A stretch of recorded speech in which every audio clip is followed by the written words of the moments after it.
I welcome all the participants. I'm waiting for more to join. Today being the fourth day of this workshop, as per our schedule, Professor Rajkumar sir will be taking the entire couple of hours for today, and he'll be discussing about how to do the interfacing of an IoT device.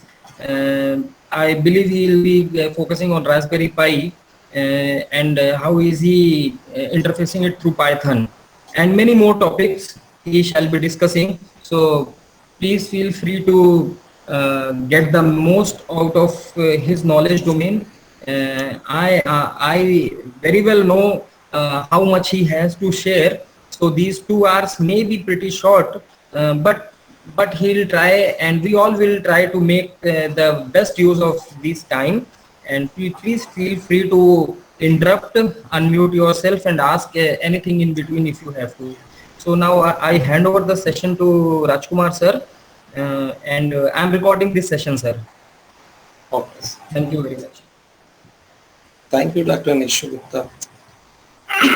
Warm welcome to all the delegates. Thank you, sir. Hello. Can anyone say that I'm not audible? Yes, sir. Yes, sir, you are audible, sir, and we can see the presentation also. Presentation? Yes. Sure. Okay. Okay. Okay.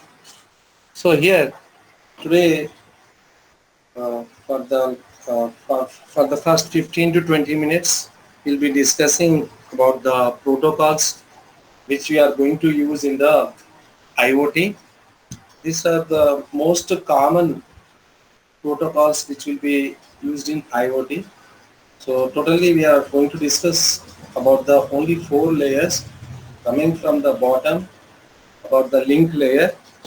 So if you're comfortable with any of this link layer like the Ethernet, you can connect to the Ethernet. If you have Wi-Fi facility, you can go for the wireless LAN like that, or WiMAX, and the LRWPAN. This is the first time most of the people will be looking after this type of link layer protocol. So it is nothing but low rate wireless personal area network. Low rate wireless personal area network. So, and the last one is the cellular. Most of us will be using this 4G, LTE cellular. LTE stands for 4G, or long-term evolution we call it as. So whichever facility you have, you can use any one of this from this link layer. And coming to the network layer, we have these 4 protocols: IPv4, IPv6, and 6-low WPAN. I will tell you what is that. So first thing is the IPv4. So here IPv4 IP addressing system has been exhausted in the year 2011. So we have only addressing modes of 2 to the power of 32, which is already exhausted. Now every device will have a unique identity by using IPv6. IPv6 uses 2 to the power of this 128 bits. That means you can imagine how large the number will be. Every device on this earth can have a unique identity addressing system. Even the universe also, for the next coming 100 years also, it will not be exhausted. Like that they have created this IPv6 protocol. So but when we are working with the local area network, we will be using IPv4 only. But when you go for something like what do you call it, as some global type out of a local area network, then we have to use this IPv6. And at the last one, you can see 6-low PAN. It is nothing but 6-low PAN stands for, it is the IPv6 only. They have taken the last letter of IPv6 and that became the first letter in this network layer, 6-low PAN. Low PAN stands for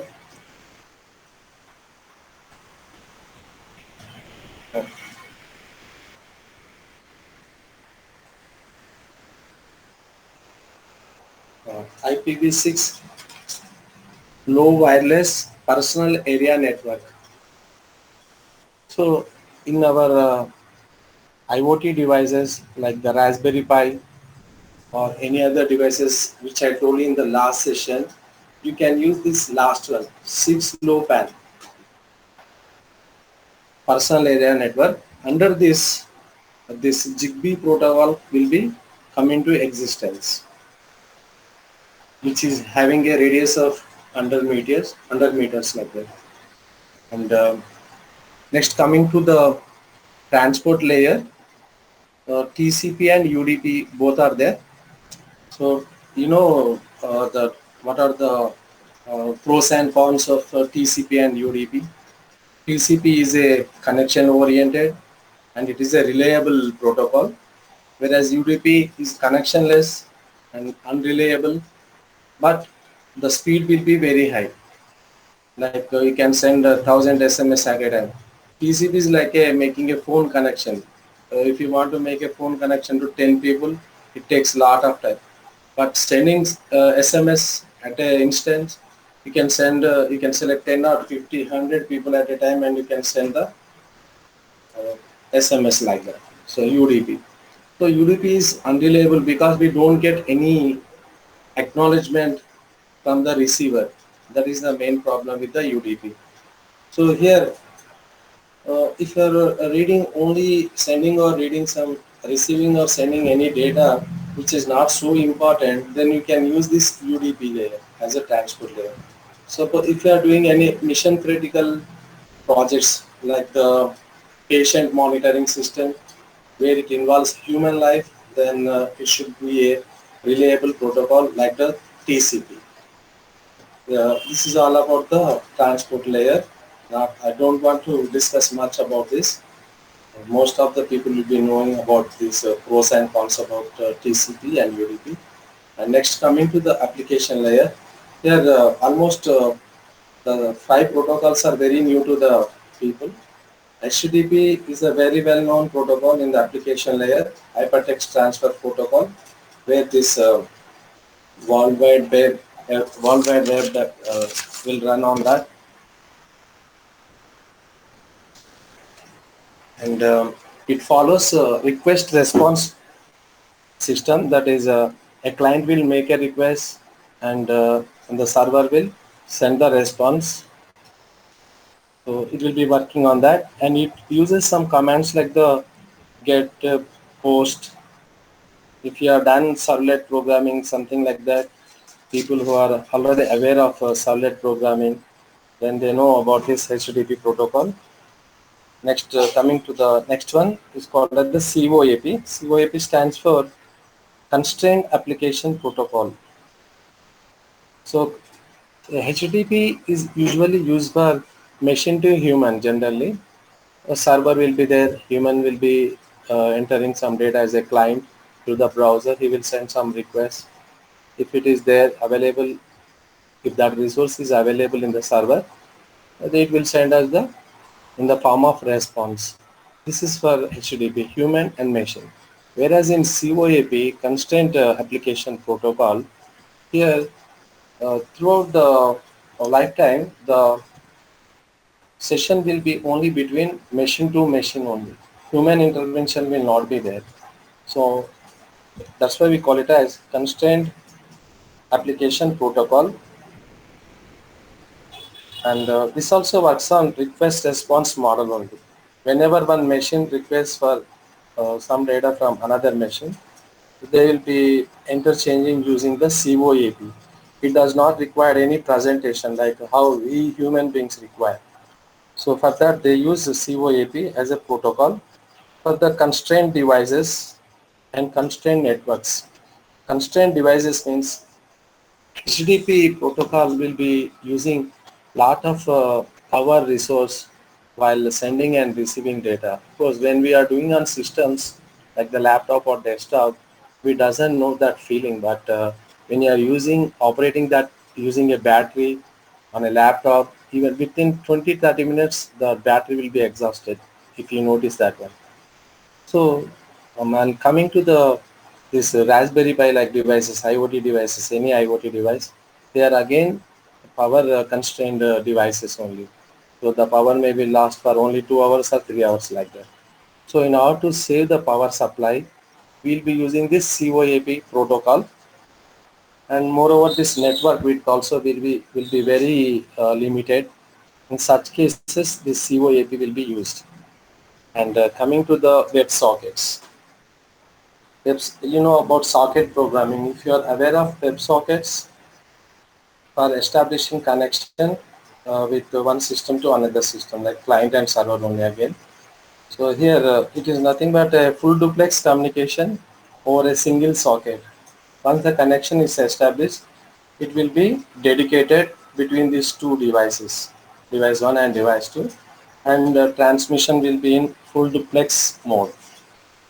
Usually this one is very well works regarding the uh, projects like human life intervention, like the patient monitoring system, like that. We need to continuously monitor the data. If it is established with the help of a socket, it will be very much convenient, and it will be a very reliable one like that.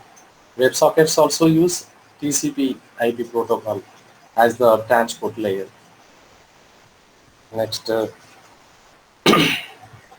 coming to the MQTT.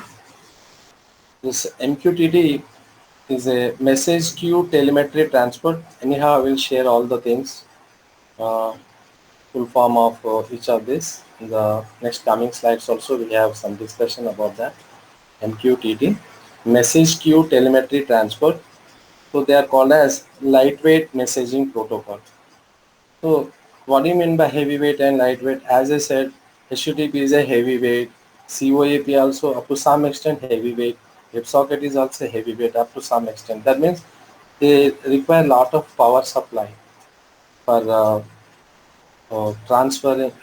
transporting the data and receiving the data like that. So, but whereas MQTT, it is a lightweight messaging protocol, and it works on a feature called as public uh, publish subscribe model. I will tell you what is publish subscribe model in the next coming slide. Next, it will be used for in systems where limited processing and limited power resources, and where there is a very low memory and very narrow network bandwidth. All these will be the constraints in MQTT. That means if you are in such conditions, then we are required to use this MQTT. Next comes see other three protocols are there, like XMPP, DDS, AMQP. These three protocols especially designed for what you call it as video, something like multimedia, something like they support multimedia also.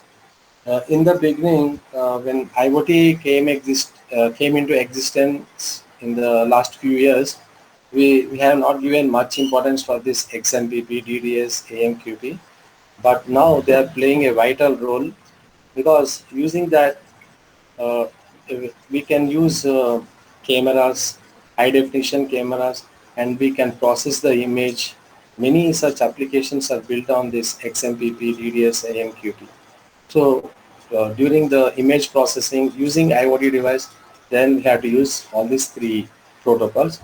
XMPP stands for Extensible Messaging and Presence Protocol. So it is used for real-time communication. And here, why it has got this XMPP means, extensible means we are using XML as a data carrier, XML as a data carrier uh, between the network entities. See, network entities means they can be any other machines. It may be a client server, or server to server, or client to server, like that. So whenever if there are two machines, we cannot decide which one is server, which one is client. Whichever machine requests, then we call it as a client. Whichever uh, sends the required information in the form of response, we call it as a server like that. So in general, they call them as network entities. So this XMPP is mostly used in multi-party chatting, and voice and video calls like it. And the next comes DDS, data distribution service. So the full form of this one abbreviation DDS is data distribution service, and it is a data centric middleware standard for device to device or machine to machine. And one more thing is this works on a publish and subscribe model,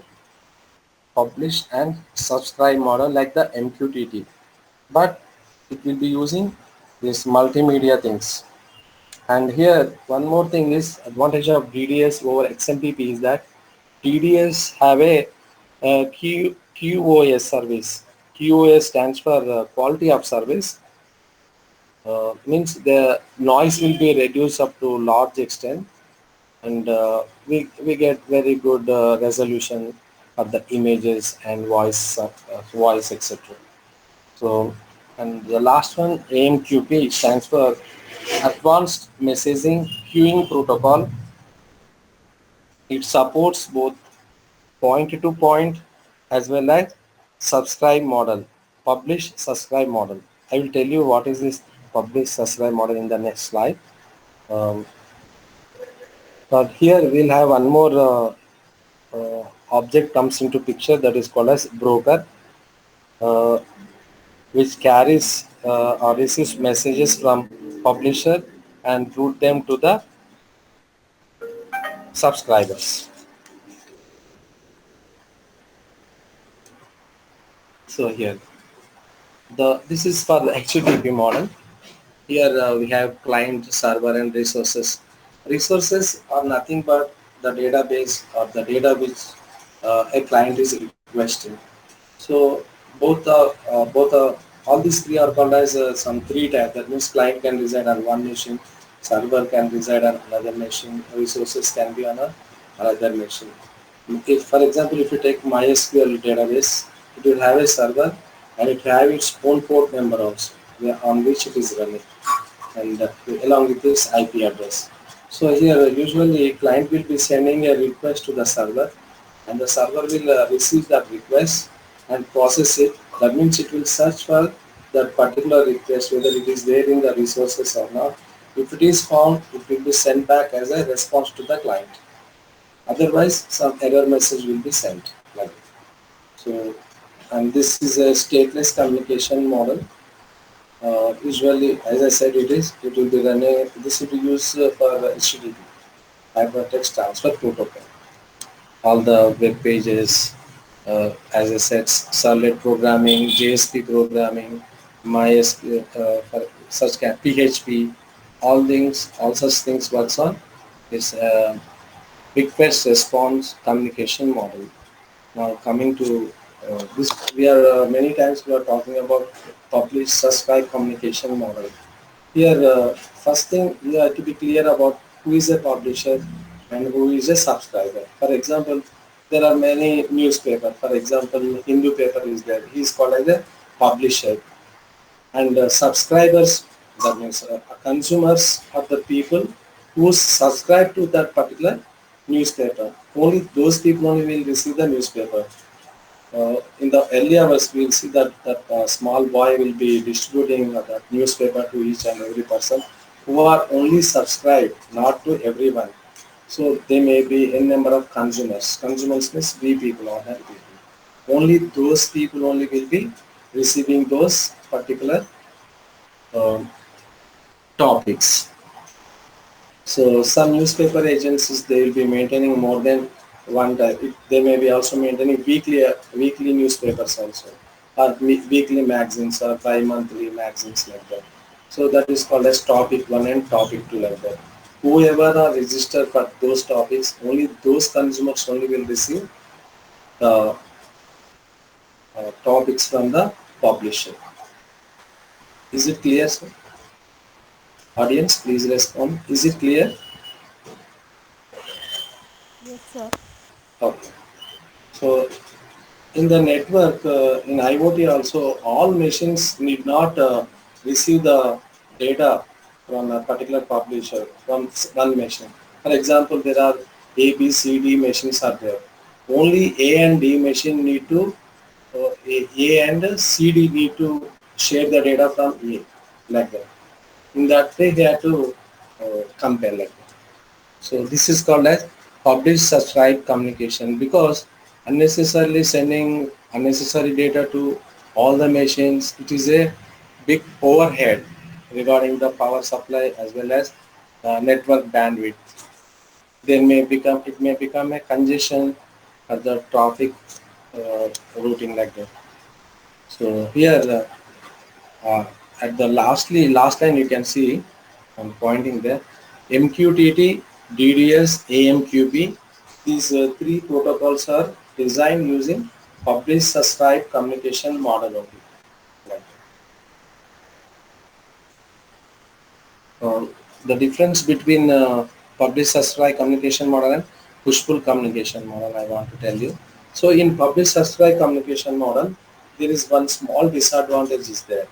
That means the consumer must be ready when the publisher is distributing these topics for consumer one, consumer topic two, for consumer three, like that. That means suppose if our house is locked, what will happen? He will throw the newspaper and he will go. Somebody will pick up like that. We may miss the newspaper like that. So consumer must be ready to receive the topic from the publisher.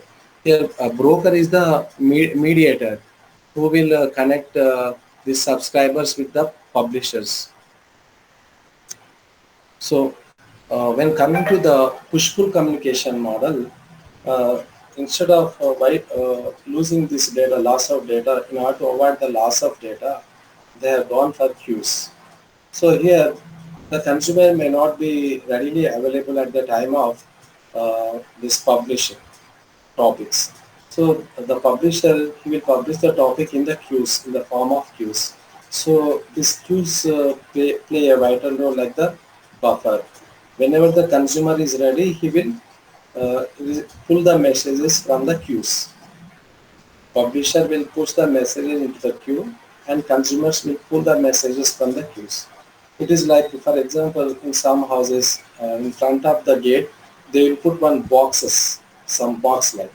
So whenever any card, letter, something, or a newspaper, he will drop in that particular drop box only. So whenever the consumer wakes up, or if he is available, then only he will open the box and I will receive. So in this one, there is no loss of data. In that sense, we have to understand the importance of queues in this push-pull communication mode. Everything will be same like the previous slide, but in the middle, these queues will be coming into the picture. And the next one, exclusive pair communication model. So this is for WebSockets.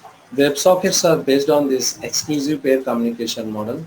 Here you can see the how the client make a request to set up connection, server will accept, and it will send a response, and now communication takes place. Message from the client to the server and message from the server to the client. Finally, client will make a request to close the request, to close the connection, and server will do the closing of the connection in the form of response. See, this exclusive pair communication model is very much important in real times, as I said, for the patient monitoring system where human life is involved, which is very utmost importance should be given in such cases. Though it is very costly, heavyweight, whatever it may be, but in such cases we need to use this exclusive pair communication model, socket type program. So one more advantage, many times even HRD government is also given some problems for technology people to build some kind of solutions for patient monitoring system, like we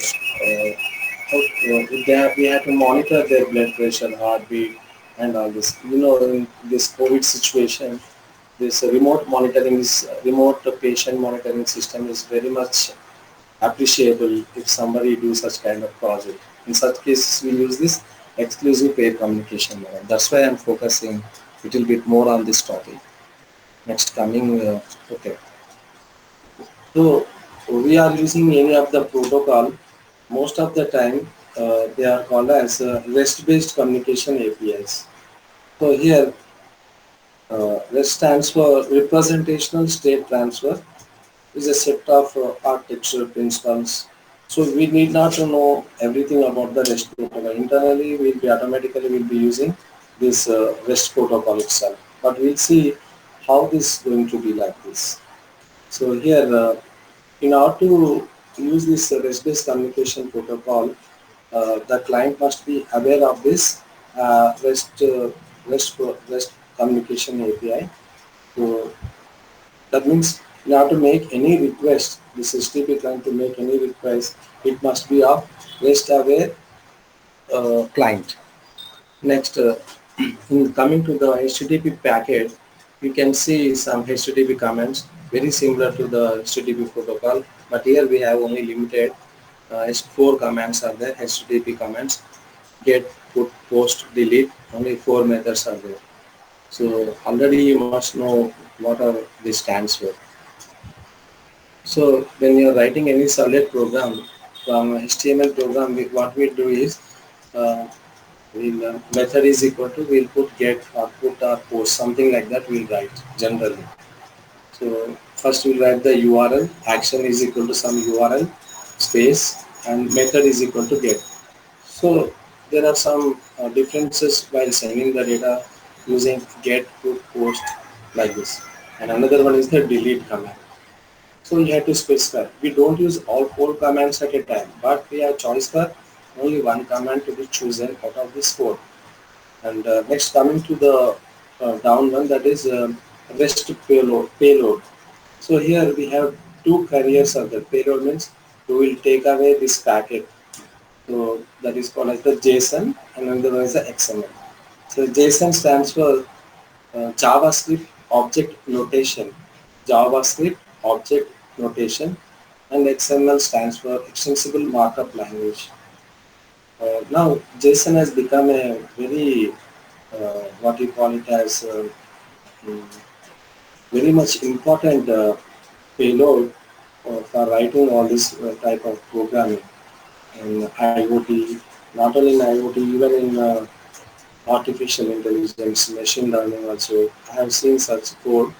If we have the time, I will show that code also. One second. Okay. So, and you must be already knowing about XML. You must know the difference between XML and HTML. Both are different. Yeah, the job of the XML is to store the data and carry the data. Similarly, JSON also, what it will do is, it will store the data and carry the data from one device to another device, or one network to another network, like that, and so on. So we must choose any one of them, JSON or XML.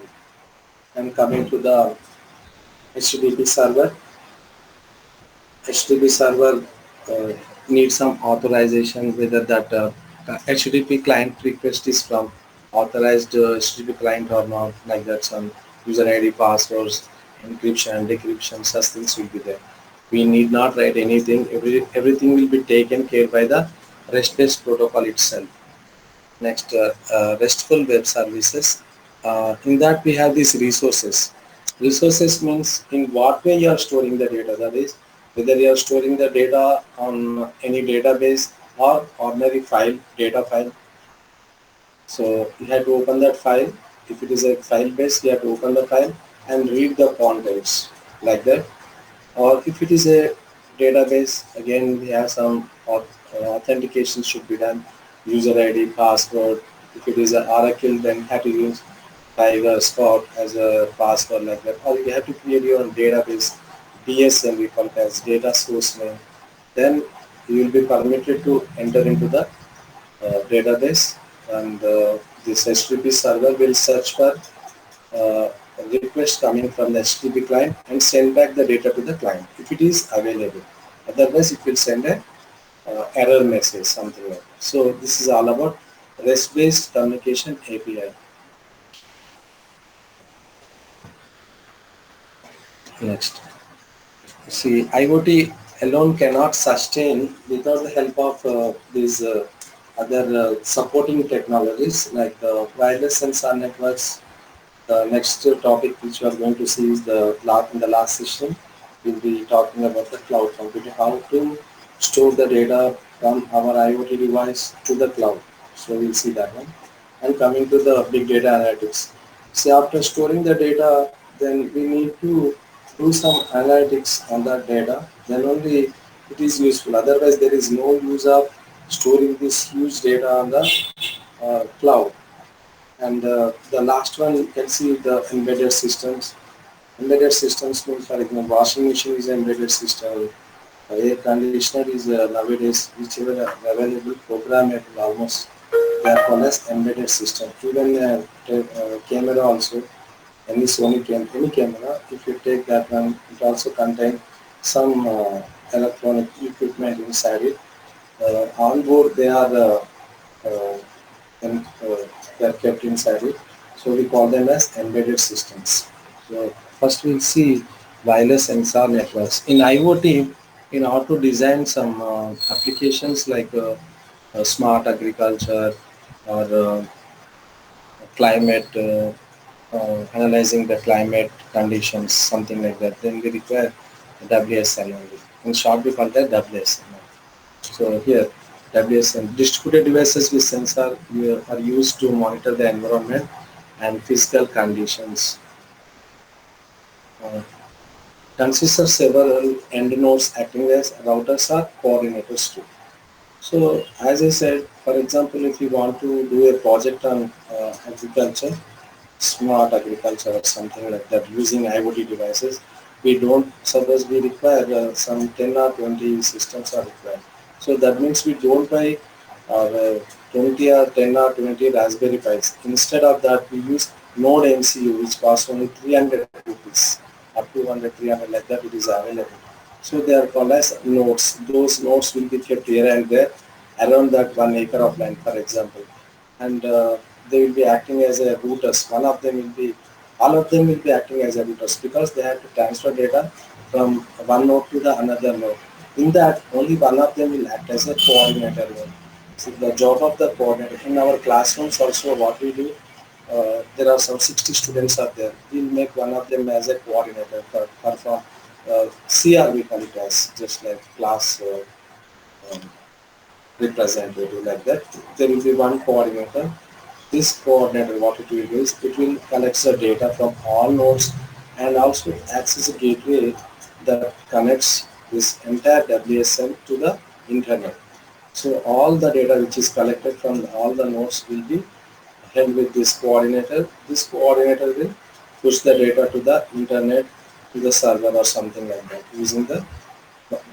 And one more thing is we don't give internet connection to all of the nodes. They will be found in particular local area network like that. And using some form the data will be received.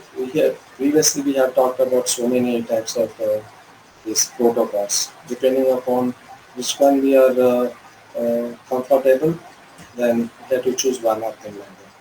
So and routers route the data packets from end node to the coordinator. So like this, that means each end node will act as a router also because they have to route the data packets from one end nodes to the coordinators. The coordinator collects the data from all the nodes and finally it will be sent to the server using the internet using some gateway. So WSN is one of the most supporting technology for this IoT. So see, weather monitoring system, indoor air quality monitoring system. In some factories, there may be a shortage of oxygen because everything will be closed. Mines especially. Some people will be working in the underground mines, coal mines, gold mines, something like that. So there, they don't get the sufficient air. So in order to monitor that, they use this air quality monitoring system. Another one is the agriculture, soil moisture monitoring system, and the surveillance system, health monitoring system. All this are used in the some of the examples projects we can go on.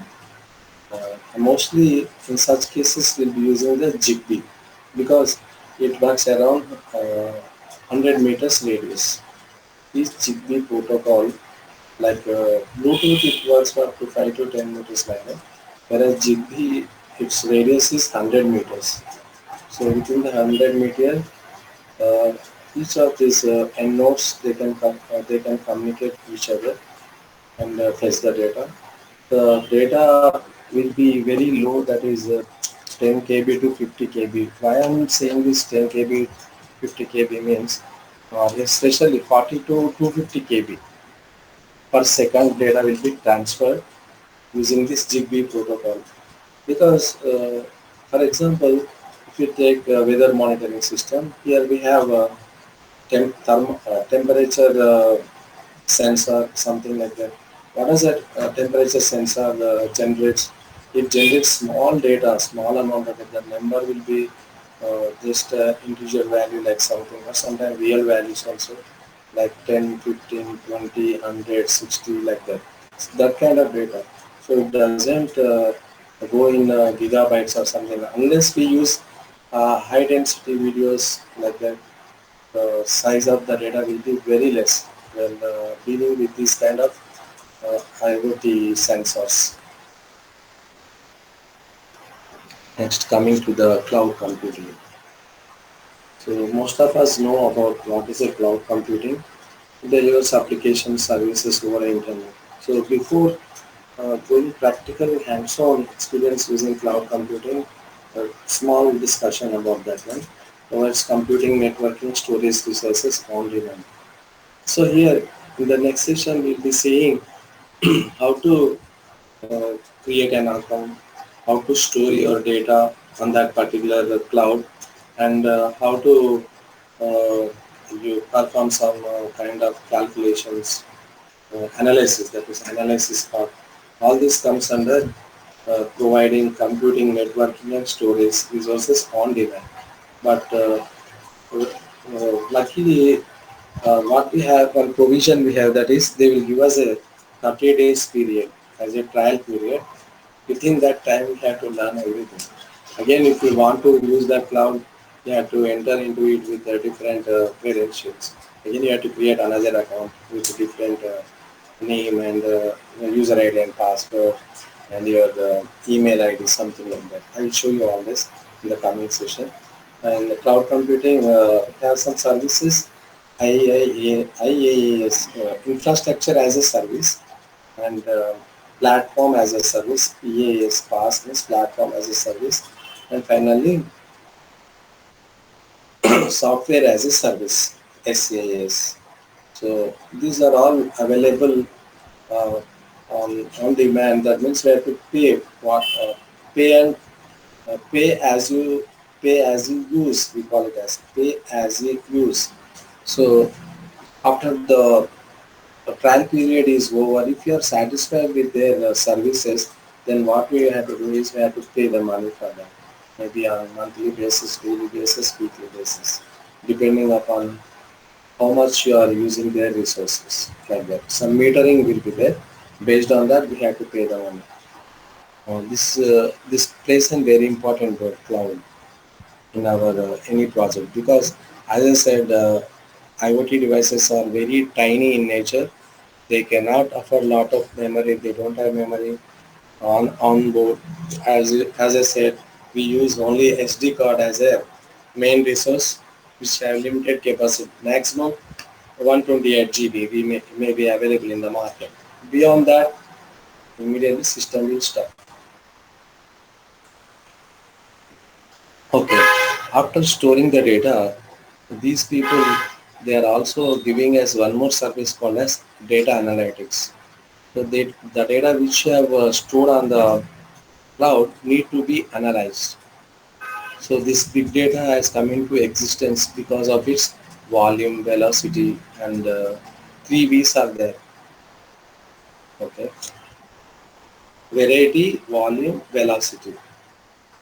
One more thing is, what is the difference between data mining and big data analytics? Why they have gone for big data analytics when we have data mining? Because data mining, we use only structured data, but whereas in big data analytics, we use unstructured data, structured data, and even documents, images. See, you must know uh, structured data means, for example, in database, if you want to create any table, what we do generally we'll give some variable name followed by its data type, whether it is an integer or a float or a character or varchar like that. That means we are specifying what data type it is going to be. Then we call it as a structured data. For example, if there is a document, what document is there, like a small big story is there. We cannot define what data type it is because it is a collection of many things will be there in a document. May contain even an image, may contain a numeric data also somewhere like that. So to overcome such problems, this big data tool was designed. So you can see that it involves data cleansing, processing, and visualization. So where the data is collected and warehoused from the web data. That means we are using social networks, etc. If you what you call it as if you put some like, if you select a like, that will be analyzed by the social network people. If you immediately unlike, also they will perform some analysis why this person has unliked again after few seconds. Like that, each and every second, whatever we do on the social network, they will be analyzed. So here, if you take grocery store, for example, any like a Reliance outlet or D-Mart, something like that. So we'll be paying, keep on paying the bill by the item name, item number, and price like that. So these three parameters will be stored in the data on particular date and time like that. So say after some 3 months or 4 months, they will have some 10 lakhs of lines of code like that. 10 line, 10 lakhs of rows of data will be there.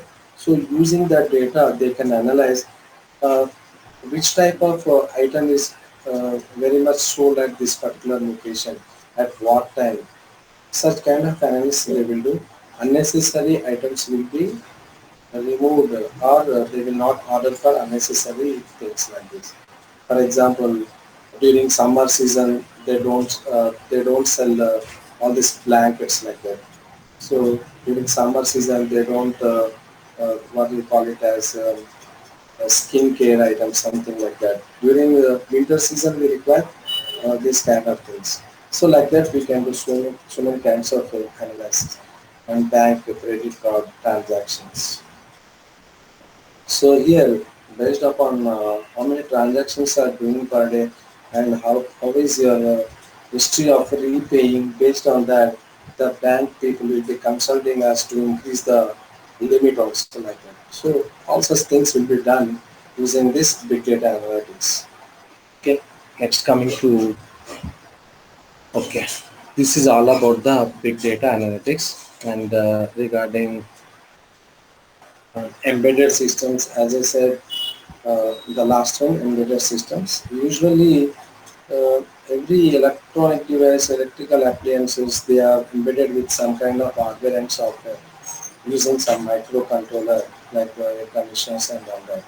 So in the future, using IoT, I would have not discussed about these embedded systems now, but here it is required because using our IoT device, we need to communicate with this kind of appliances like the air conditioners or washing machines or whatever it may be. So embedded system is there means they will be having their own proprietary software and hardware. For example, one company they will have their X brand, some other company they will be having their Y brand. They will be using their own kind of software like that. It may be from the available sources like C, C++, or some other language maybe. But once if it is embedded systems, electronics device is there, then our IoT will come into existence in order to communicate with our system using some kind of middleware. So that is another topic, but just I want to give you a small focus on that one. I want to throw some light on the embedded systems. So next coming to, so is it okay still now? Any questions? Any audience can. So the next topic is about the IoT programs, which we are going into IoT programs. So trying to show you some 2 or 3 programs like that.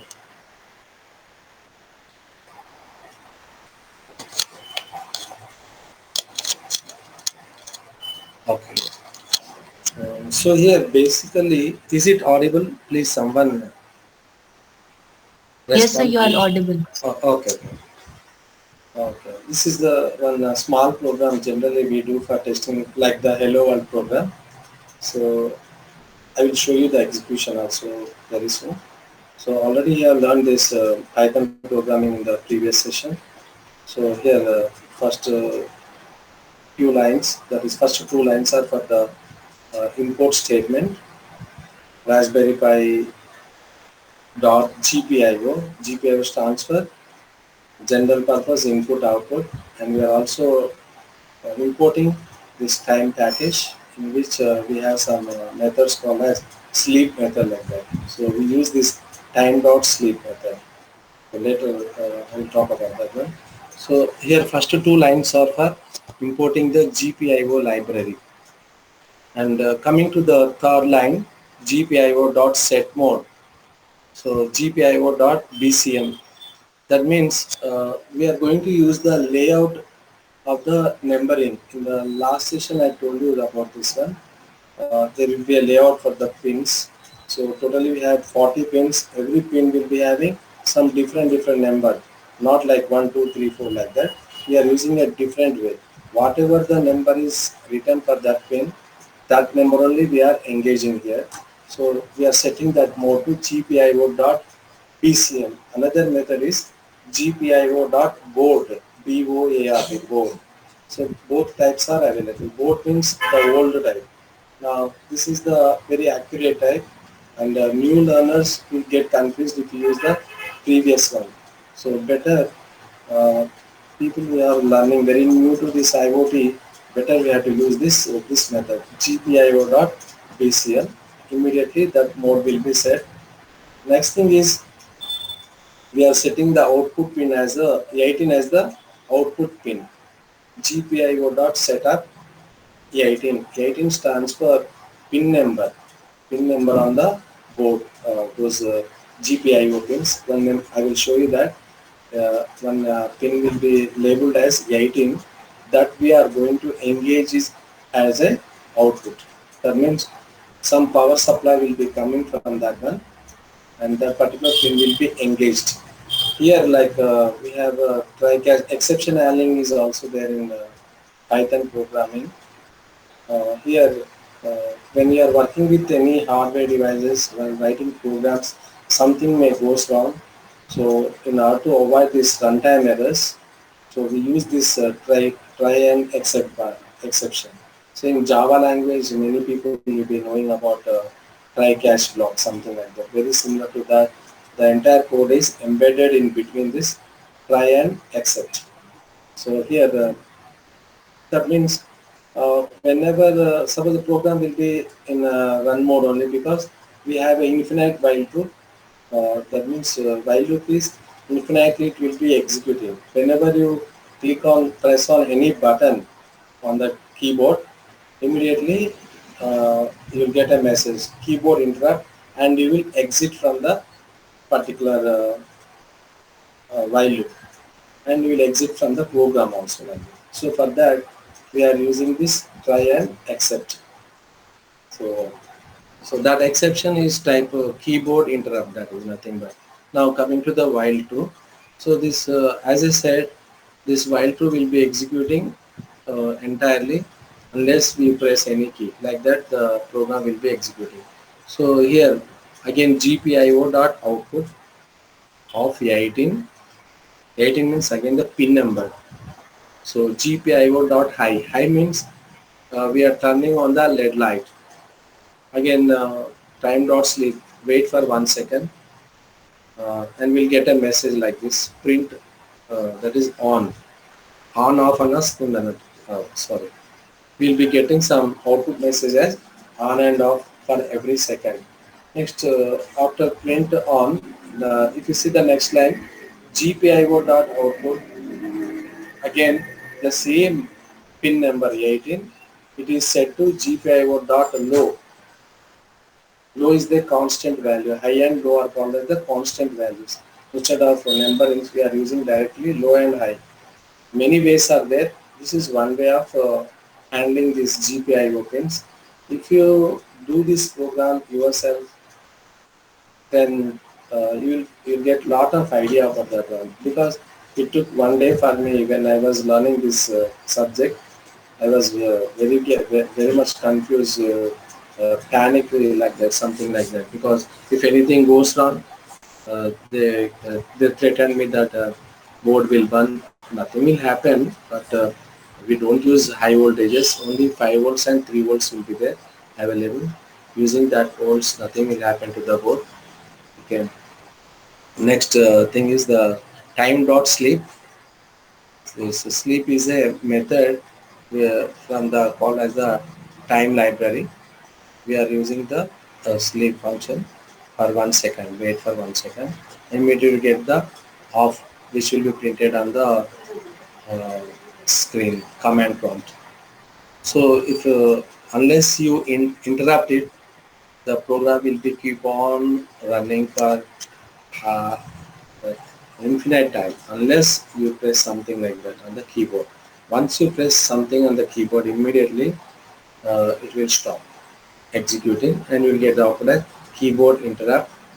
If the program doesn't execute, that means if the LED will not blink, then you'll get some message like some error, means some connection, there is a problem with some connection. Instead of 18 pin, you might be engaging some other pin like that. So that time you're getting this some error. While dealing in the early times, when you are learning this IoT on Raspberry Pi or any other device, one must have patience. If they are not like other programs which you execute on desktop or laptop. And finally, after all, you can see one statement print cleanup. So this method is also there in the GPIO library. Cleanup. Why we use cleanup means once the program has stopped executing, in Linux, what will happen is this process will be executing in the background, and we don't know that it is executing. And if you try to run some other program very similar to this, instead of uh, one LED, we may use 2 or 3 LEDs, and we will try to execute the program with the same pin number 18, because pin number is already, it is engaged in this program. So that will be a problem. In order to avoid that, what we do is we use this method GPIO.cleanup. So what it will do is it will remove all the connections associated with that particular pin. Not only that pin, if you use any number of pins, all the pins will be disconnected, and freshly you can start another program like that. This is the purpose of the LED blinking program. Uh, Really speaking, without anybody's supervision, if you want to run this program, it takes 1 hour, 2 hours like that in the beginning. But we must have patience. Okay. Now, this is for one program using LED, and another one is using one ultrasonic sensor, Raspberry Pi, using the Python program again. Uh, I will tell you what are those. First, okay, I will explain this one also, and we'll go for practical how to execute that program. So here again we are importing the libraries in the first 2 lines, uh, and from GPIO 0 So actually have removed this buzzer. Please don't mind this one. Still that line is there. I tried with the buzzer, it is not working, so I removed. So it is of no use. So here, one second.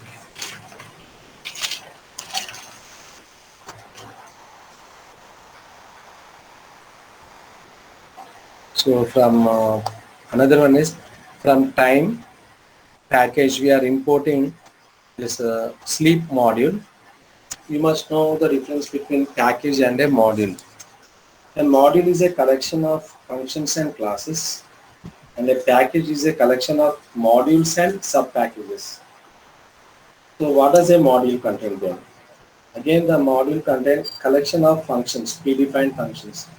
In any language, C or C++, Java, whatever it is, we have two types of functions or methods.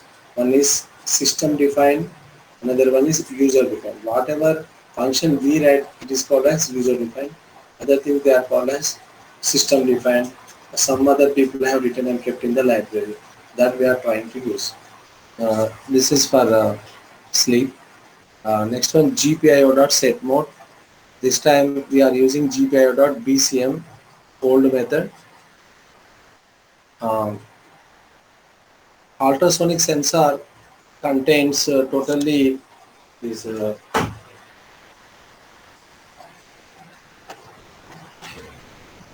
four leads. One will be going for voltage supply. Another one we call it as trigger. Another one we call it as echo. Another one we call it as ground. So totally four connections we have to make to work it. I will speak about this in the, if you have time, I will show you this in the, you can try for something like this. Afterwards also you can see this one. I missed to give this image, actually put this image. Anyhow, I will show you that using my camera. So totally it will be having four leads.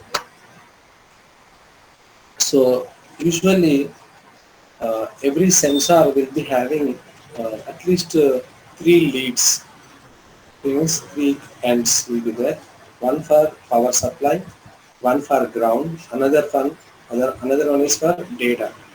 So totally three will be there, out of which we have to give proper connections to them.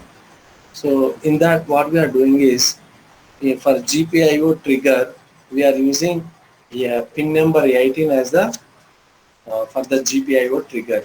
As I said, we have some three ends, four ends, four leads I told you. One lead called as trigger, it is connected to pin number 18. Next, another one pin called as echo, it is set to 24. And two more will be remaining. One will be given to voltage supply of 5 volts, and another lead will be for ground. So that's here we don't, that's why I didn't mention here, and we must have that idea. And afterwards we are setting up the system. The last two lines you can see.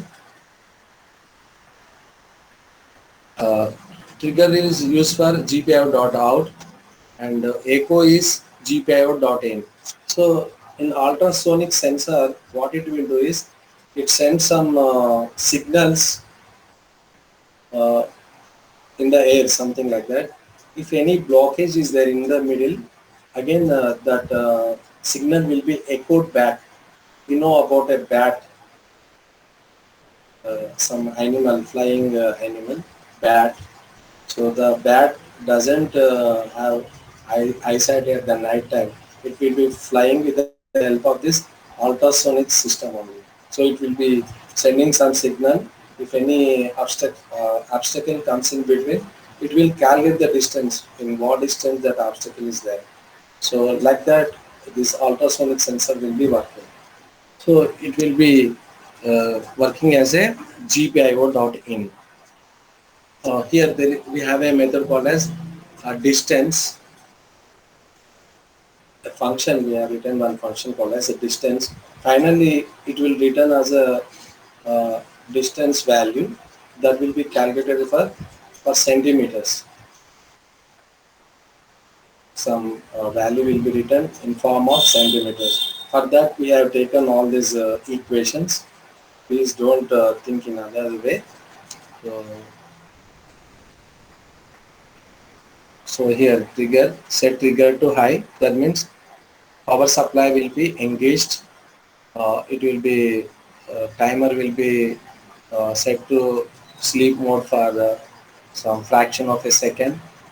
GPIO triggers of all set triggers off after 0.01 milliseconds to low, means it, like it will be blinking only. Signal will be sending and stopping like that.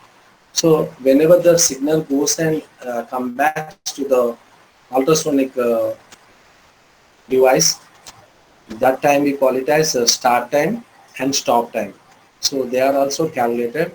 Finally, what we do is we'll calculate the finally we'll calculate the time elapsed, start time to start time, some value will get.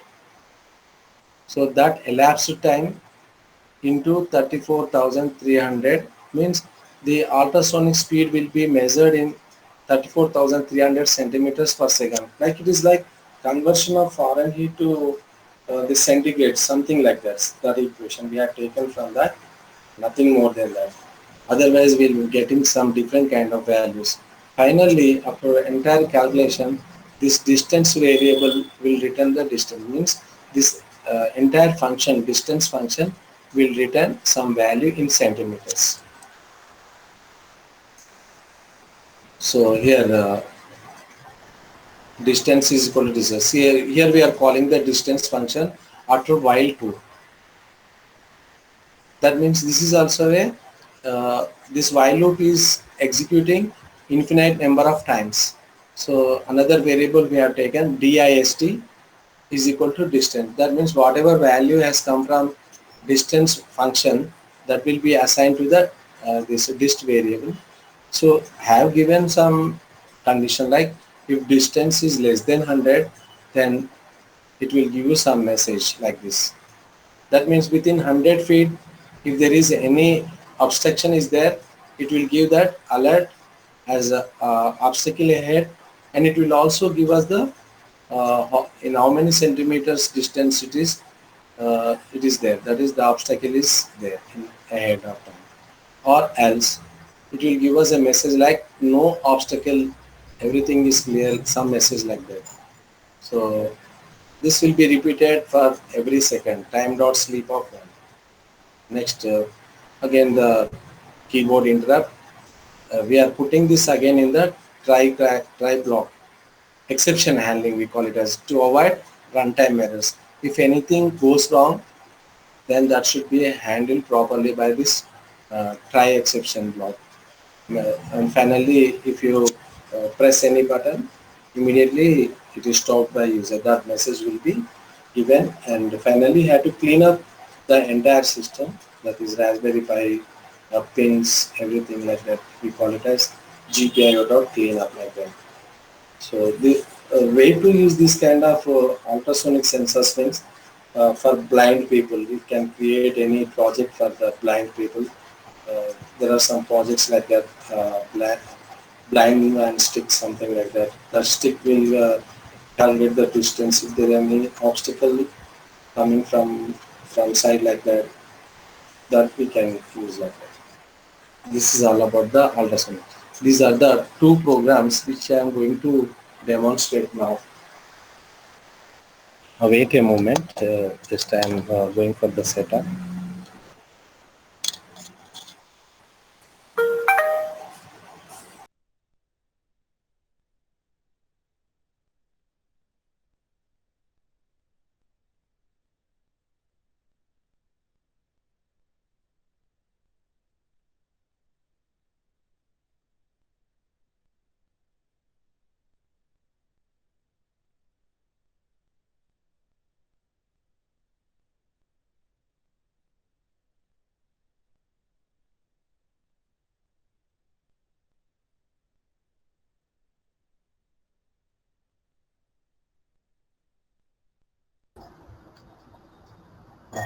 Is it audible?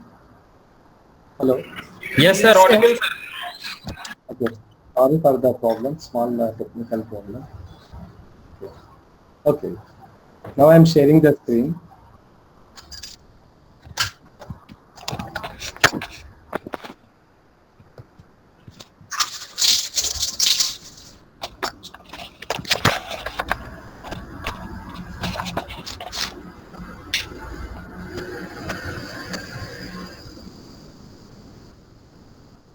Can you see? Again, I am running the program once again. The program, first program which I explained, that one I am trying to run with the help of this command called as sudo python led1.py. Sudo is the super user credential for running this Python program, and calling the Python interpreter second word, and the last one is the program name.py, that is led1.py. So the same program. See, you can see on and off. Here also you can see the LED glowing, and it is on going for on and off for every second like that. Oh, is it visible? Audience, please. Yes, sir. Yes. Yes, sir. This one is the first program. This is like the Hello World program for computer science faculty or students like that. First program which we will be doing on IoT Raspberry Pi will be always this blinking this one LED. Like that you will be keep on growing one LED to two LEDs, two LEDs to three LEDs like that. Then you will be understanding about this IoT device in a very best possible way. In the beginning it will be okay. Sir, can you show the pin how it is getting Ah, connected? sure. One second.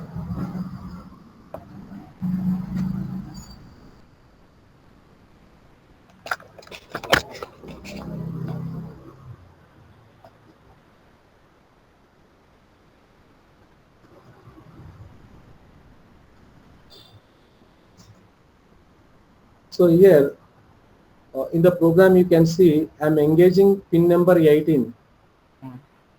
So in the layout of the pins you can see, can you see the image for this pin? Yes, sir. Yes. Pin level. So pin number 18 is somewhere 1, 2, 3, 4, 5, 6. From right side, from top to bottom if you count, that will be the sixth pin, GP18, it is already mentioned there. That pin I am engaging, and I will show you that pin.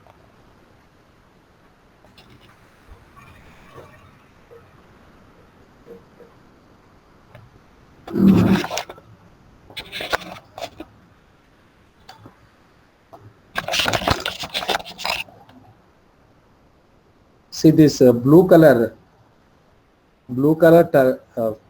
wire, that is called a jumper wire. I am inserting into the pin number 18, which is the sixth one. Count from there. 1, 2, 3, 4, 5, 6. That blue pin, we are blue colored jumper wire is inserted into the pin number 18 like this. See, which I am showing with my finger. With the pen I am showing that. This is the pin number 18 in the layout. So if you get any confusion whether you are actually engaging the right pin or not, you need to see the layout like this. One layout is available. Using that, we can verify whether we are engaging the correct pin or not. Is it okay? Is it clear now? Yes, sir. Dear participants, anyone of you respond, please. Yes, sir. Okay, got it. Yes, sir. Now, Clear, sir. See, because of this time constraint, actually we are unable to show many what you call it as sensors. Only one sensor I am going to show. This is called as ultrasonic sensor, which is showing in sir, the. one more query, sir. Sir, What yes. about that pink line, pink wire is there, no? It is connected to the LED from where it came. Yes, that is for the ground purpose. Actually, Always we'll have power supply like one is plus and one is minus. So that ground is called as minus, sir. Pink color is meant for ground. If you can see on the layout at the right side, you can see pin numbers. Last one have engaged that one. TP21 or to the left of the GND. Left G and D. Okay. So here also I will show that. See, this is the last end which I connected. Okay. So one of the end should be connected to the ground. Okay, sir. Is it clear now? Yes. So now I am talking about the ultrasonic sensor.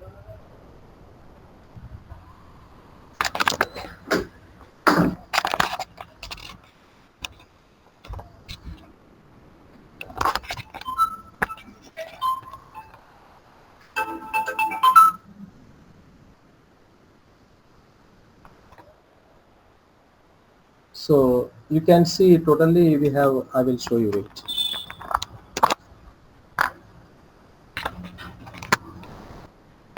So totally we have 4 leads. Can you see 4 leads? Yeah.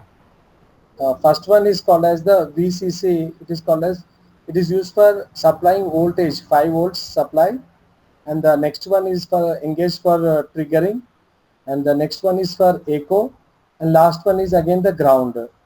That means like the negative charge. So totally we have 4 connections here, and I'm disconnecting the previous program. LED I'm removing.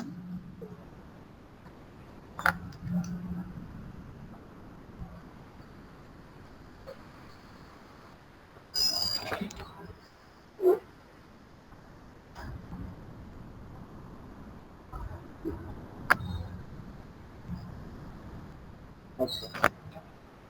So I'm going for another program now. That is ultrasonic program.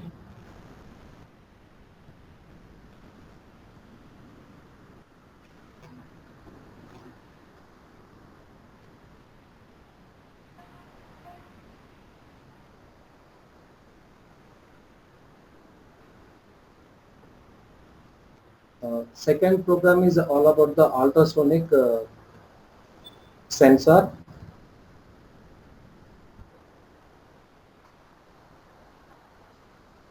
You can give any file name, that is not an issue. Not given. Just this is the program actually. So here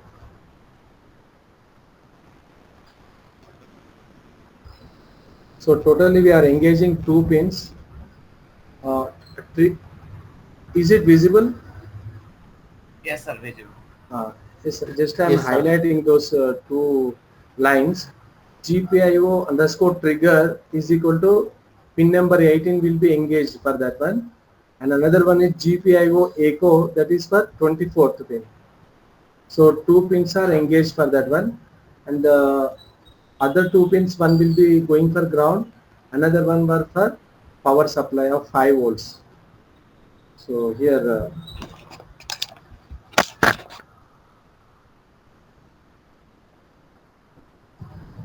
I am trying to execute the program now.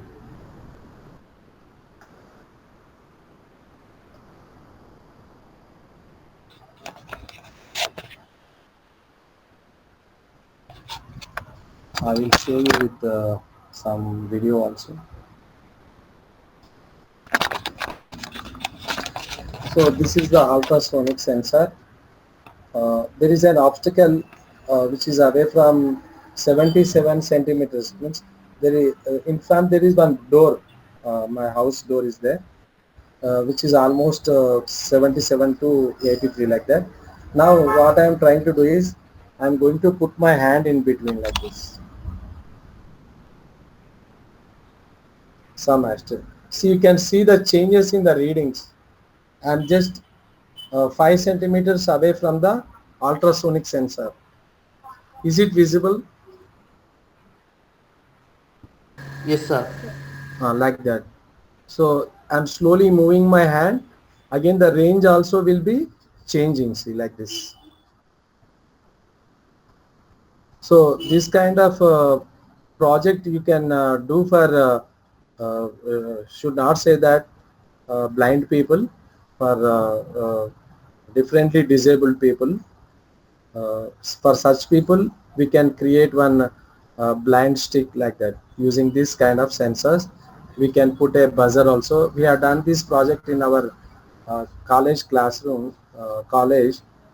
Our head also appreciated that one. We have done that project. For wheelchair, we have done. If a person is blind person, uh, we have kept this ultrasonic sensor to that wheelchair. He will be moving like that. If any obstacle comes, the buzzer will buzzes like that. Some sound will be generated. Unfortunately, it is not working now. Otherwise, I would have demonstrated that one. Okay. This is all about ultrasonic sensor. Like that, we have temperature sensor, humidity sensor, light sensor, touch sensors. I have shown so many sensors in the previous session. So like that, whichever sensor you want to use, you can use, and you can go ahead for writing the programs. I will tell you some websites also where we can get some projects like that. So now I'm moving towards cloud computing now. How to connect Raspberry Pi to the cloud? Can you give the Modbus communication? Modbus. Modbus. We are not using that Modbus now. Okay. Okay. Modbus it is not clear. The Modbus, from sensor device to Modbus, all data is coming to Modbus. Then after it's going to Okay. it is one communication device. So here we are engaging those to the same pins. I have shown you some layout like this. Accordingly, we are engaging those pins only on that Okay, sir. GPIO pins. Okay. So we are now I am moving for cloud. This is very important topic actually, which are going there. Now I am moving to how to connect our Raspberry Pi to the cloud.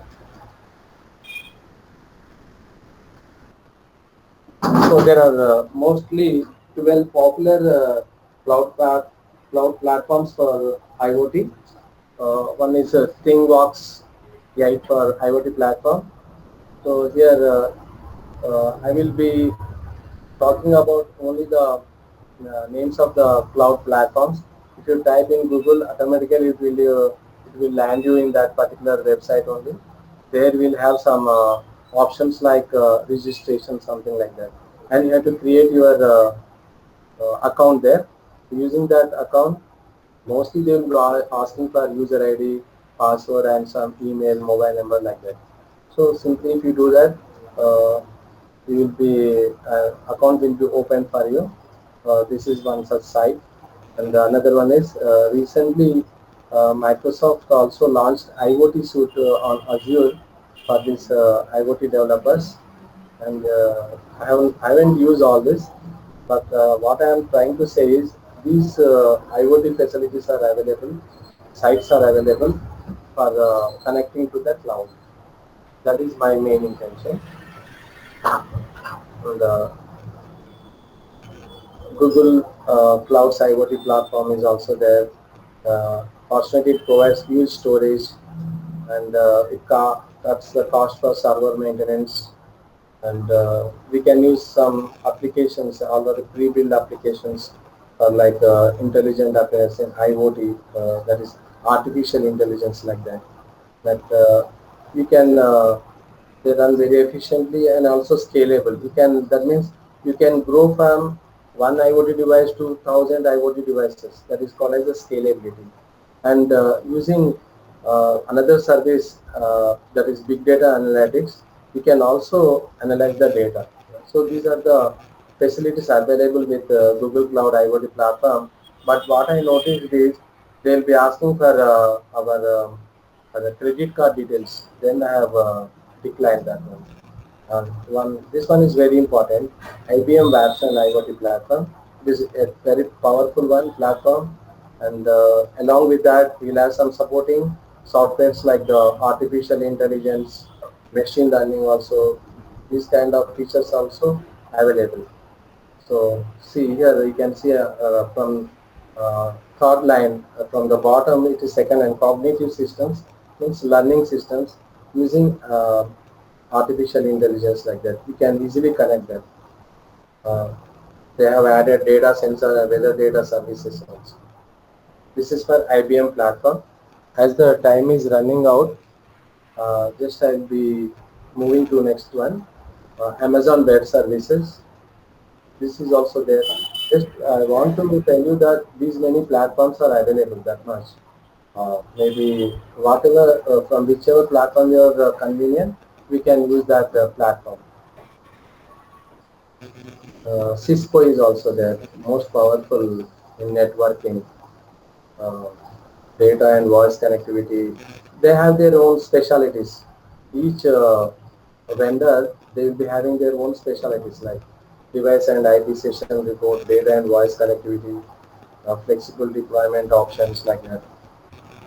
Next, Salesforce. This is also one of the giant in IT.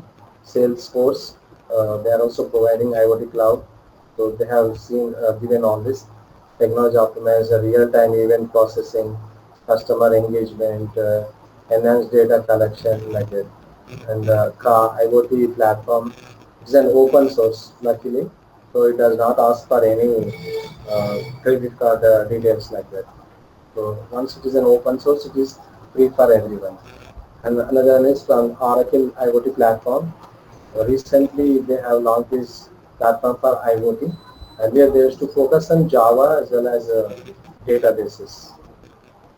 Next, this one is also important. ThinkSpeak IoT platform. Um, okay. One advantage with this ThinkSpeak IoT platform is you can use MATLAB also. That is one advantage. And you can use Arduino, Raspberry Pi, BeagleBone, and send the sensor data to the cloud. ThinkSpeak IoT platform. Some of my students done project using this ThinkSpeak platform using Arduino. It works very well. You can interact with your mobile phone also. You can do such things. GE Predicts IoT platform. So they have some key features are there. Depending upon which one is very suitable for you, you have to choose one of them.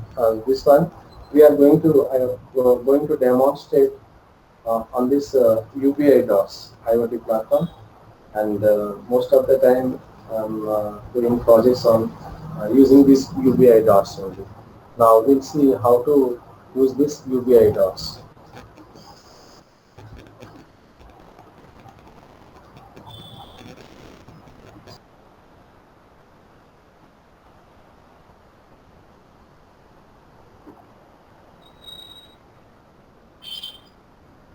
Need some patience trying to land on that UBI DOS. Okay, I'll test it. So here, when you land into the UBI DOS website, you need to choose. There will be two options will be there. One is industrial UBI DOS or industrial IoT. Another one is for general purpose. Here I have chosen this industrial UBI.com. So for that I am landed here. So here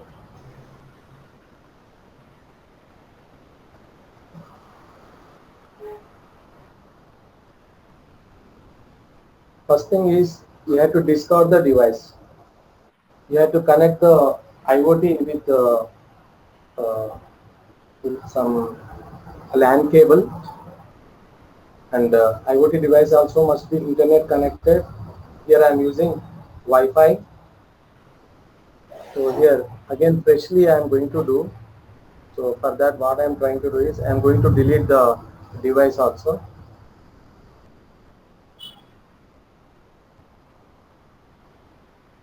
Now there are no devices. So a new person means a person who is trying to connect to UBI DOS for first time.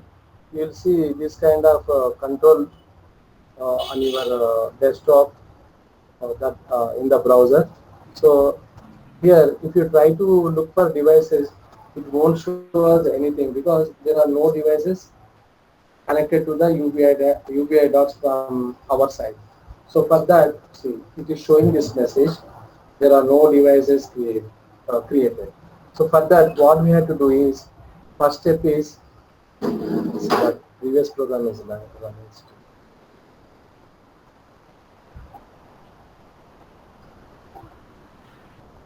UPI test.get.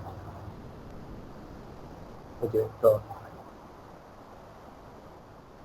So here, this is the program actually.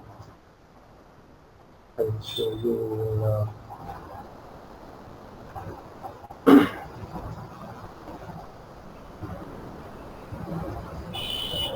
I will minimize this one.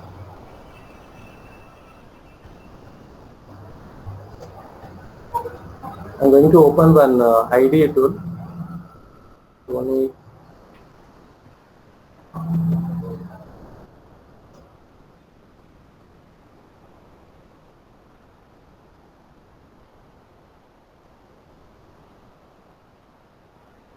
so this called as a Tony IDE tool, Python IDE tool. So from that,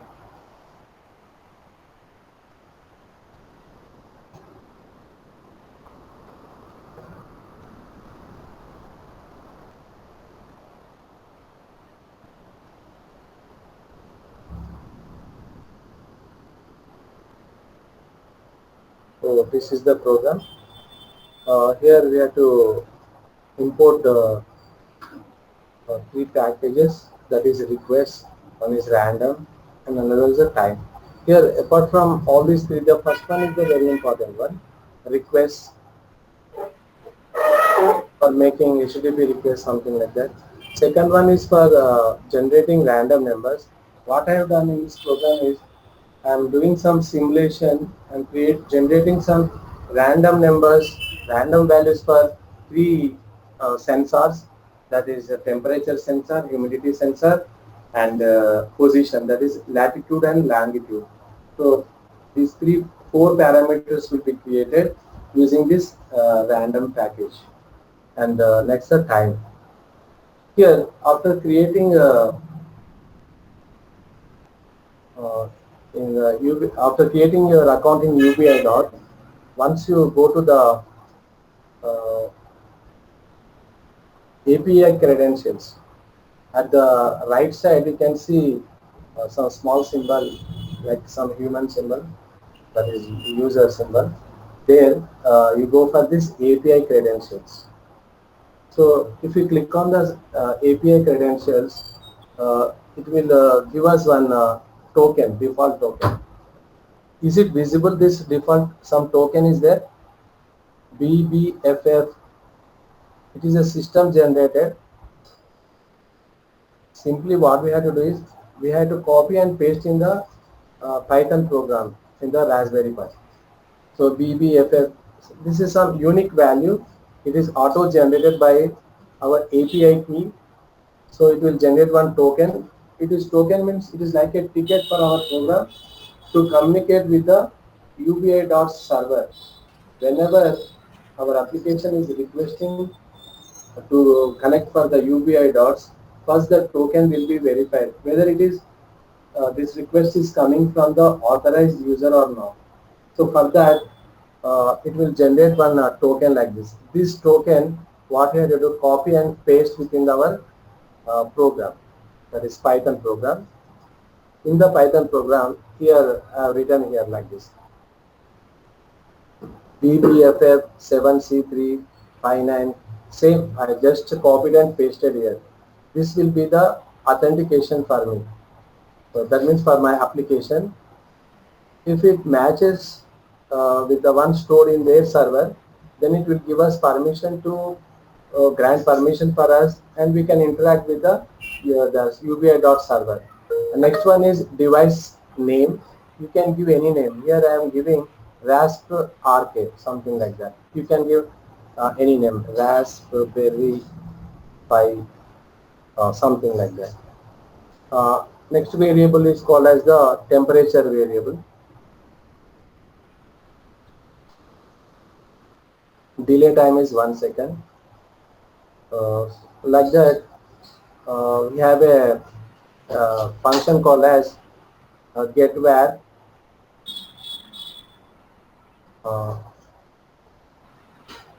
wait, 1 second.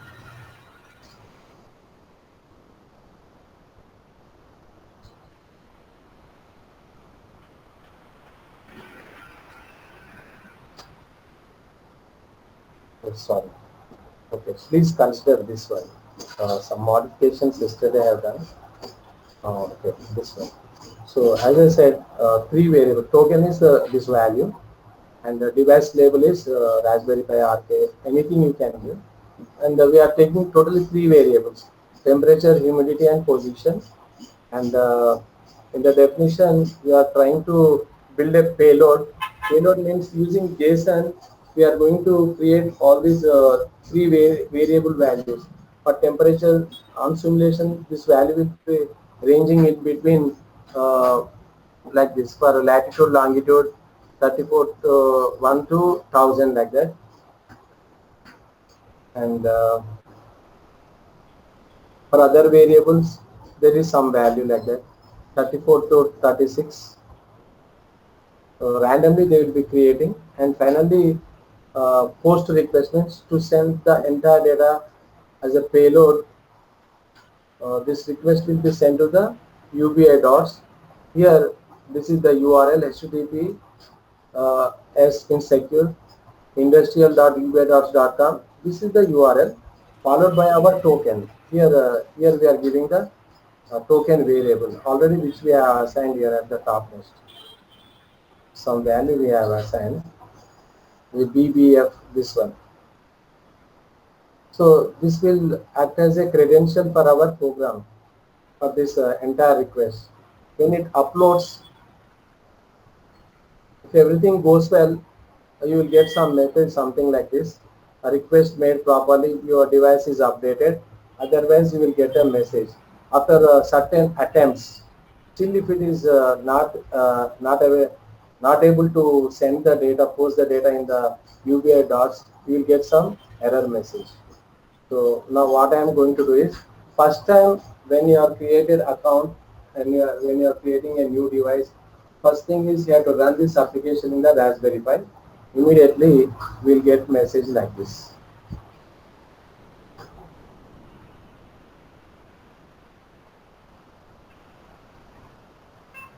See, 0 and 7 is the values, 0 and 7.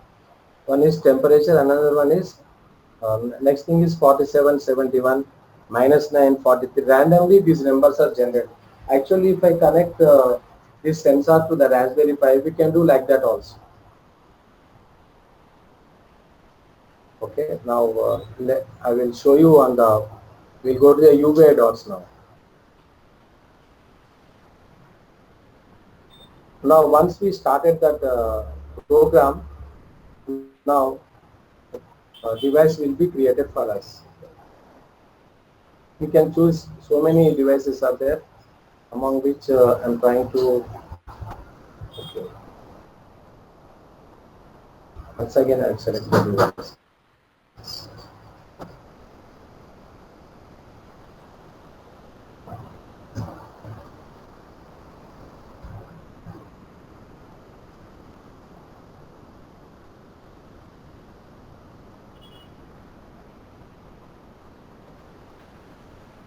Okay. See, now the device has been discovered now. You can see this one, Raspberry RK now. Once it is over, now what we do is, we'll go back to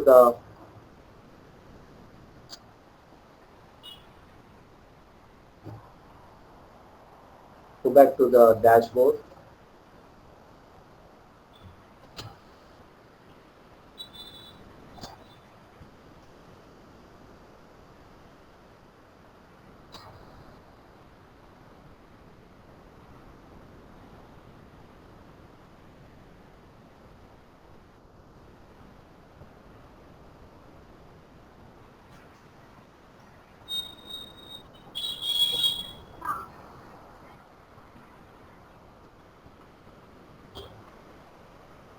see what I'm doing is I'm selecting one widgets that will be having some GUI features, graphical user interface features. So for temperature, I'm trying to use this thermometer as the widget.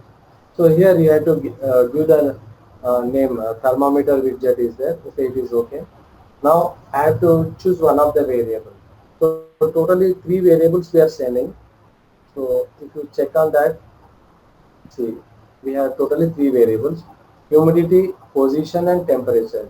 So I am choosing the temperature as the variable which should be displayed in this thermometer widget.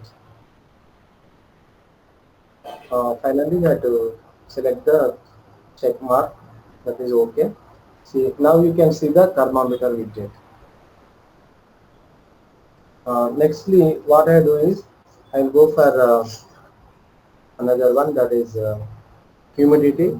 You can select anything like that. So I'm using this gauge symbol. Now you have to select the variable. Out of these 3 variables, there is one variable called as humidity. That will be used as a for this particular widget. So whatever values it brings from our Raspberry Pi, that will be displayed in this widget. It is there, but I will show you.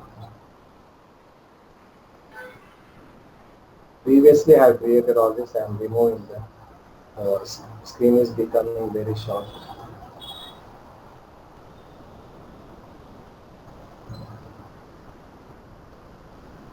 Now the last one. Oh wait.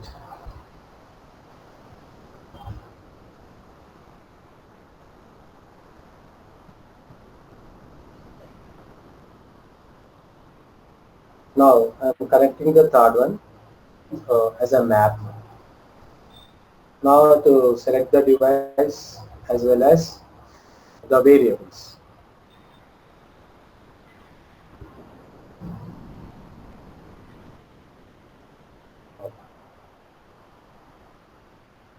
Check this tick mark. That means we are accepting. So why you require this GPS location means, suppose all these IoT devices will be placed here and there, scattered somewhere, some locations like that. So in order to know from which location these values are coming, we'll be using M1 of this.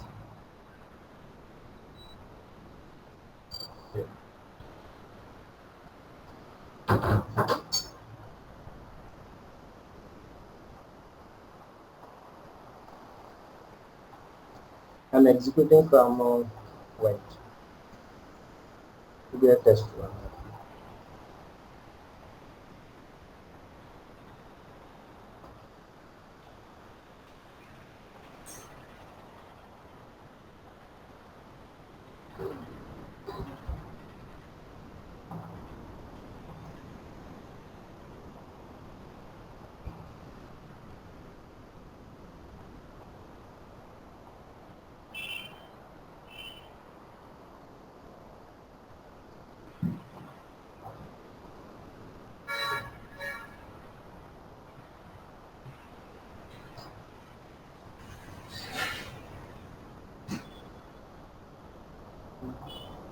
Let's go.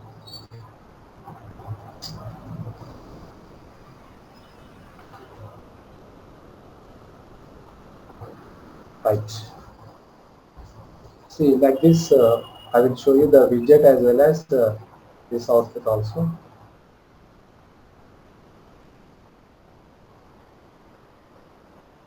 See, whatever values we are sending from this command prompt, you can see. So the same values will be reflecting in the this thermometer widget and another widget. I have not changed that name label to humidity. Otherwise, that will be treated as a humidity.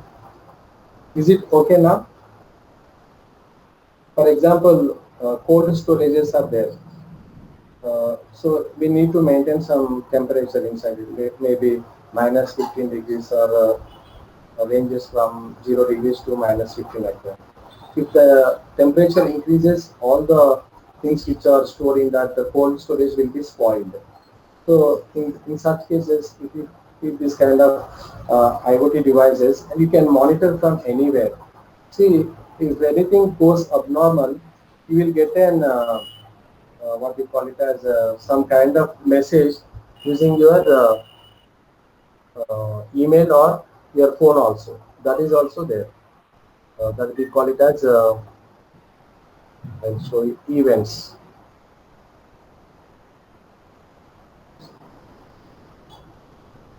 So you have to select one of the variable, temperature or humidity, and you have to write one condition. If the temperature is greater than 0, something like that, you write one trigger like that. Immediately, when the values matches with that particular in the if statement, it will generate this kind of events. So see here like this. Select the variable. We have 3 variables.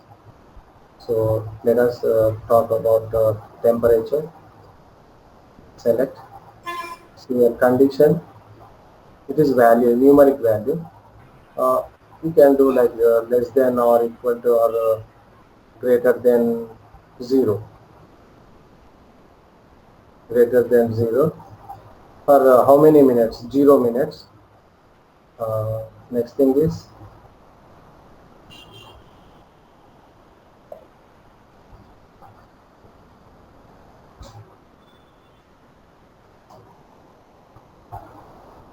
like this. We have to do the program as the we are running out of time, unable to show this maybe.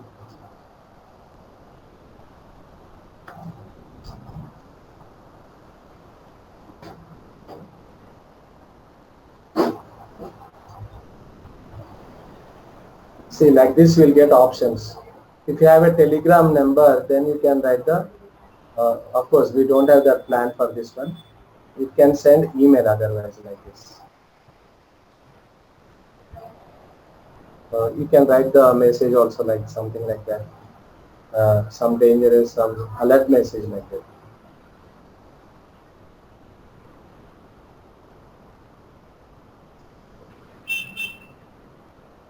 Temperature abnormal. So that means it will give some attention for us. There's some message alert. It will give us alert message like that. The program will be keep on running like this.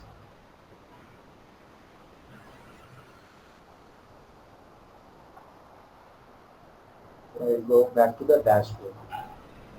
So almost this is the end of the session. Already have shown like this.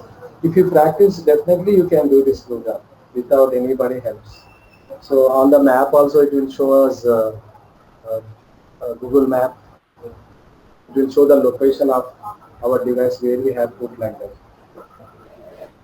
See, whatever values are coming, the same will be displayed in the widgets. Yes. Any questions from audience side? Welcome.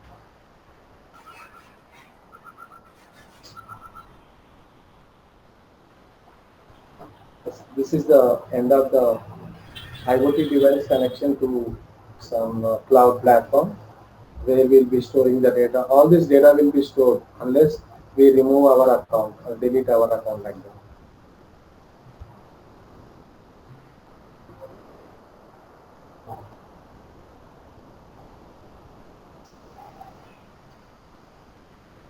Any questions from audience side?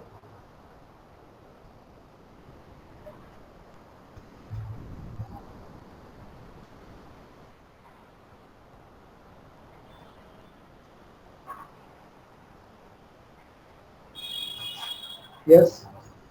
Any questions? So if there are no questions,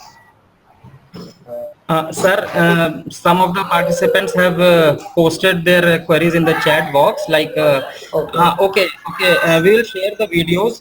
Some of the one of the participant has requested if we can share some of the code files for their execution. Sure, we'll share, sir.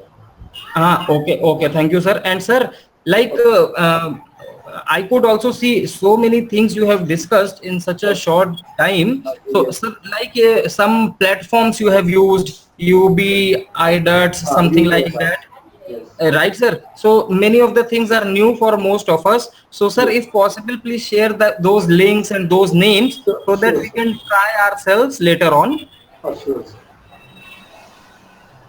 And sir, communication of cloud to Raspberry Pi. So, sir, once I share the video with you, you will get the chats also that the participants are posting. So Okay. maybe it will be easier for you to address their query. Sure, sir. And all the participants, as we have communicated earlier also, please feel free to have a one-to-one discussion also. Sure. Uh, Okay, so Mr. Mohanty is asking for a PDF file, maybe something related to communication of cloud to Raspberry Pi.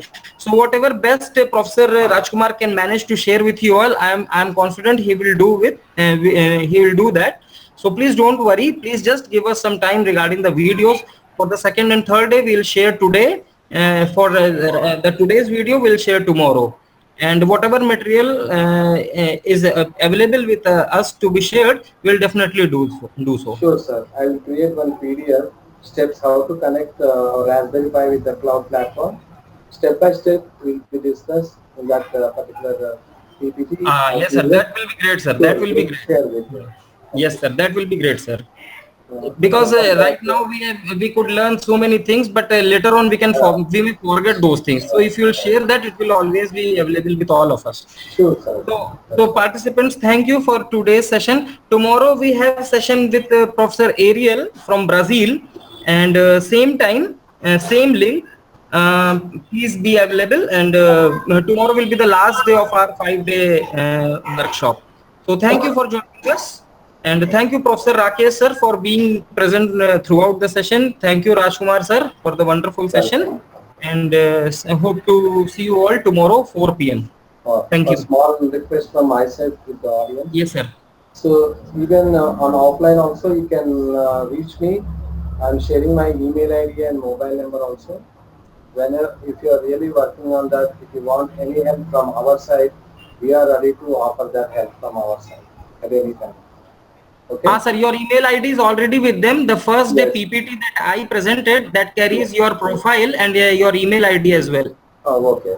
Later, even if you want to go for any projects which I just discussed in the middle of the presentation session, in that also I can help you. Our students, I want to, because of this time complexity, I'm able to showcase some of the projects where my students have done 4 or 5 IoT related projects, very good projects, sir. So sure, I will share with you through email like this. So today's Sir, session, all the this PDF, everything will be shared to you. Okay, sir. yes, sir. One more point I would like to add, sir. Like we have a diversified class of participants. Many of them are faculty members also, and many of them are research scholars also, and as well as BTech and masters students also are there as participants. So one thing I would like to share, sir, like what you have discussed is not only important at BTech level for the students doing their project in their second year, third year, and final year, but also during PhD and beyond PhD, that is in postdoc. While I was doing my postdoc in Spain, I was working on the same thing, sir, and analyzing the traffic using these ultrasonic sensors and analyzing the behavior of the driver. So traffic pattern matching and analyzing the driving behavior is very important, and a huge research is going on under the umbrella intelligent transportation systems. And same thing what you have discussed, I used to do there, sir, and so this work carries huge scope, and this is still upcoming. Like only I think at max 10% of it is in the market. 90% is still unexplored. One more thing is I have not shown only 10% of the potential of that particular UBI data is shown. Oh, yes, sir. Yes, sir. 90% more is there. Where once data is there, you can generate lot of graphs, something like that. You can analyze the data according to your requirement. You can do so many things like that. Yes, sir. So an input to the PhD scholars and those who are aspiring for postdocs, particularly outside India. This coding, this interfacing on Raspberry Pi along with Python carries huge scope. As far as I'm talking about Nanyang Technological University, wherein with a professor I am in touch, who is working on the same field, and he publishes like every week he publishes one paper in a IEEE transaction based on what Professor Rajkumar has discussed today. Of course, we need some more rigorous research as well as analysis, but this is the beginning, sir. So thanks a lot for enlightening through your session today. And all the participants are open to seek professor's guidance beyond this session also. Yes. So thank you one and all. For any other discussions, you are always available. Thank you very much. Right. Bye. Okay, bye, sir.